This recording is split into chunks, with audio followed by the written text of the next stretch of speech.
Immigration check in होता है, किसी भी कंट्री में कहीं भी जा सकते हैं। इमिग्रेशन ऑफिसर्स भी कई बार जो वीजा है वो रिजेक्ट कर देते हैं। आपने एंट्री ली, सेकंड स्टेप में आपने इमिग्रेशन के पास गए, का जो वीजा होता है, वीजा के पीछे स्टैंप लगा देते हैं जिसमें लिखा होता है कि आप इंडिया से डिपार्चर कर गए हो। एक टिप और देता हूँ आपको कि आपको तो वहां से भी अपनी सीट सेलेक्ट कर लेते हैं, जो कि फ्री ऑफ कॉस्ट होती है। कॉन्फिडेंट रहना हर जगह। एक बार अगर आप किसी भी शेंगन कंट्री के अंदर इमिग्रेशन कंप्लीट कर लेते हो, देन आप फ्री होते हो, आपको और कहीं पे इमिग्रेशन की जरूरत नहीं पड़ती है। मैं आपको इस वीडियो में शेयर करने वाला हूँ मेरा ट्रैवलिंग एक्सपीरियंस कैसा रहा, my first time travelling experience in international flight. इस वीडियो में बात करूंगा शेंगन कंट्री और यूरोपियन यूनियन और यूरोप के अंदर आप किसी भी कंट्री में अगर आप जाते हो तो आप कैसे ट्रेवल कर सकते हो। मैं प्रीफर करूंगा कि आपको डायरेक्ट यूरोप की फ्लाइट लेनी चाहिए। अगर आपको यूरोप की फ्लाइट नहीं मिलती तो आप कनेक्टिंग फ्लाइट भी ले सकते हो, बट उसमें ट्रांजिट वीजा का थोड़ा सा इशू रहता है। अगर आपको कहीं भी जाना है तो आप पहले नॉर्मली टिकट बुक कर लो। तो आई विल सजेस्ट कि आप टिकट 2-4 महीने पहले बुक करो तो आपको सस्ते पड़ते हैं। अगर आप इतना पास में जाकर करते रहेंगे डेट के तो आपको उतने ही कॉस्टली पड़ेंगे। मेरे को 22 सितंबर को वीजा रिसीव हो गया था कि मेरे को स्टूडेंट टाइप डी इटली का वीजा मिल चुका है। मैं बड़ा खुश था, मैंने अपने फ्लाइट पहले से बुक कर रखी थी। इटली अगर वीजा अप्लाई करते हो तो आपको मेडिकल इंश्योरेंस और फ्लाइट टिकट और एकोमोडेशन ये सब पहले आपको शो करना पड़ता, तभी वीजा आपको ग्रांट हो। तो मैंने जो फ्लाइट बुक की थी वो 28 अक्टूबर की थी,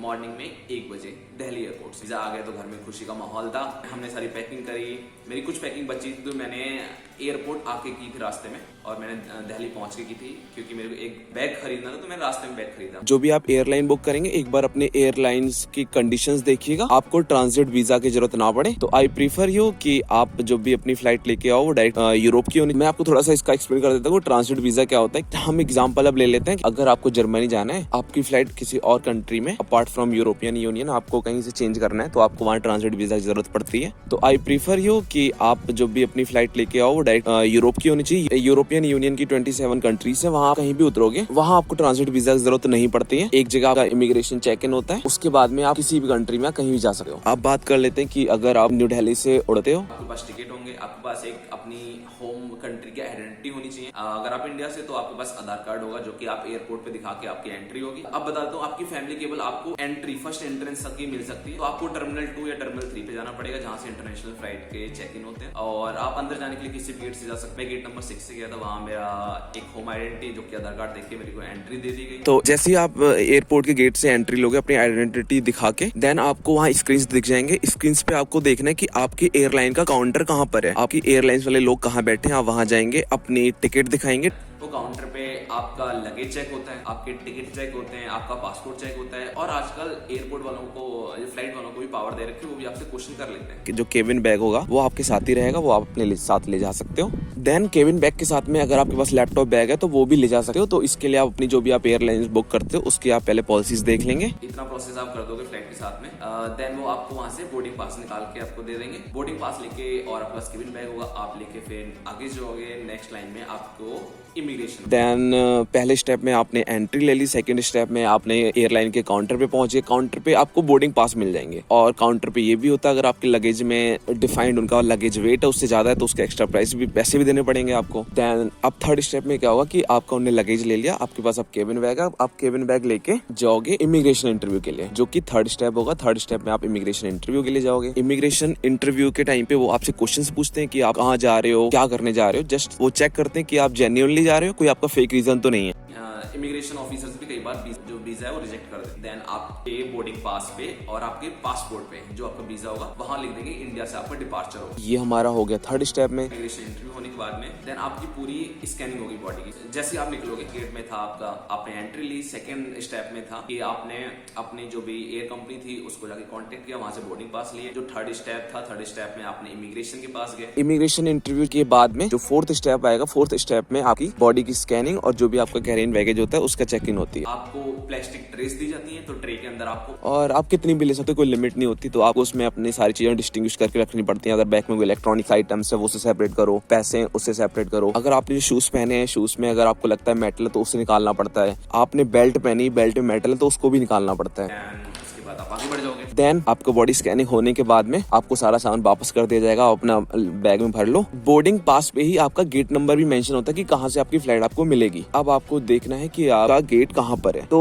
इमिग्रेशन इंटरव्यू से बोर्डिंग गेट काफी दूर होता है, तो इसलिए बोलते हैं ताकि हमें जल्दी जाना चाहिए, और वहाँ भी बहुत टाइम लगता है। इन सारे प्रोसेस में काफी टाइम लगता है। तब भी आई प्रीफर यू कि आप लगभग 2.5 से 3 घंटे मिनिमम पहले तो जाएं ताकि फ्लाइट नहीं छूटनी चाहिए। आपको ड्यूटी फ्री में एयरपोर्ट के अंदर बहुत ज्यादा एक्सपेंसिव चीजें होती है, आप चाहो तो खरीद सकते हो वहाँ से, उसका कोई वेट काउंट नहीं होता, क्योंकि पहले जब वेट तुल चुका होता है वहां से कुछ भी लोगे तो वो इंक्लूड होता है, बट वो काफी कॉस्टली रहता है। देन आपको अपने बोर्डिंग गेट की साइड पहुंच जाना है। तो जैसे मेरे केस में जो मेरा बोर्डिंग पास था उस पर गेट नंबर 9 मेंशन था, तो हम लोग गेट नंबर 9 की साइड चले गए। गेट नंबर 9 जाने के बाद में हमारी जो फ्लाइट का टाइम था उसमें मेंशन होता है, जो फ्लाइट का टाइम होता है टेक ऑफ करने का उससे 45 मिनट पहले आपको एंट्री अलाउड कर देते हैं। तो आप वहां जाओगे, आपका पासपोर्ट और आपके टिकट चेक होते हैं। हाँ, एक चीज मैं आपको बताना भूल गया था कि इमिग्रेशन इंटरव्यू होने के बाद में आपका जो वीजा होता है, वीजा के पीछे इमिग्रेशन ऑफिसर स्टैंप लगा देते हैं जिसमें लिखा होता है कि आप इंडिया से डिपार्चर कर गए हो। जैसे ही आप फ्लाइट में जा रहे होते हो तो आपको आपके बोर्डिंग पास चेक होते हैं, आपका स्टैंप चेक होता है एंड बोर्डिंग पास भी आपकी सीट भी मेंशन होती है। एक टिप और देता हूँ आपको कि आपको सीट पहले से बुक करने का ऑप्शन आएगा तो आप मत करिएगा, क्योंकि उसके बहुत ज्यादा एक्स्ट्रा चार्जेस ले लेते हैं। अगर आपको विंडो सीट भी चाहिए तो जैसे मैंने बोला कि आप 2.5-3 घंटे अगर पहले भी जाएंगे अपने एयरपोर्ट पे, और 24 घंटे पहले ऑनलाइन चेक इन भी कर सकते हैं आप। तो अगर आप ऑनलाइन चेक इन पहले ही कर देंगे, जो कि उनकी वेबसाइट से उनके ऐप से हो जाता है, तो आप वहां से भी अपनी सीट सेलेक्ट कर लेते हैं, जो कि फ्री ऑफ कॉस्ट होती है। तो आपको सीट भी मिल गई, आप पहुंच गए। अब आप विंडो सीट आपने बुक कर ली, आपके बोर्डिंग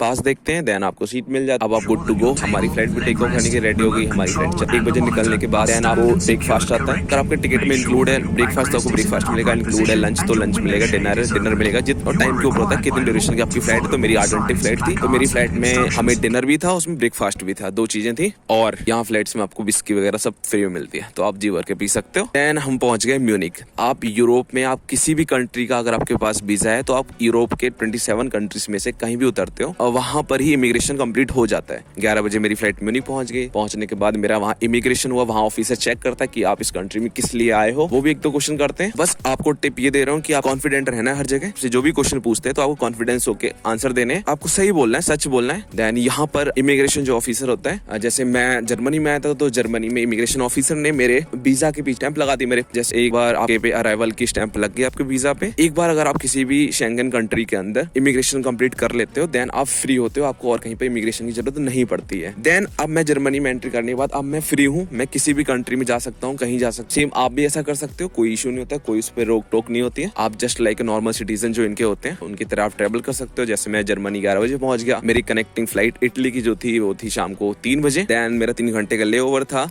बिल्कुल। अब मेरा कहीं भी बस पासपोर्ट चेक हो रहा था, बोर्डिंग पास चेक हो रहे थे नेक्स्ट फ्लाइट के, वो चेक होके देन मैं नेक्स्ट अपनी फ्लाइट में बैठ गया। मैं बता दूं आपको, मैंने एक सेम कंपनी की फ्लाइट ली थी, तो मेरे को लगेज खुद मेरे को ट्रांसफर नहीं करना पड़ा था, उन्हें खुद ही ट्रांसफर कर दिए थे। तो मैं भी आपको सजेस्ट करूंगा कि आप पहली बार आ रहे हो तो आप इतना क्यों परेशान होगे, तो आप सेम टिकट देख सकते हो, वहां से मिल जाए। टिप और देता हूँ आपको कि अगर आप कभी टिकट बुक करें तो आप स्काई स्कैनर इस टाइप की वेबसाइट यूज कर सकते हैं, जहाँ से आपको बहुत चीपेस्ट जो टिकट होती है वो आपको दिखा देते हैं। शाम को 5 बजे कटानिया इटली के अंदर है, मैसीना रीजन में, सिसिली रीजन में पड़ता है। यहाँ पर हमारा कोई इमिग्रेशन की ऑलरेडी हमारी यूरोपियन कंट्री में हो चुका था। हमने बस पकड़ी और मैं अपने यूनिवर्सिटी आ गई। सो जो भी आप डाउट है इससे रिलेटेड आप कमेंट कर दो, और व्हाट्सएप लिंक पिन कर रख पे मैसेज भी कर सकते हो। So see you in the coming videos. Hope so you like the video. Thank you so much for listening me, for your time. See you. Bye bye. Have a nice day.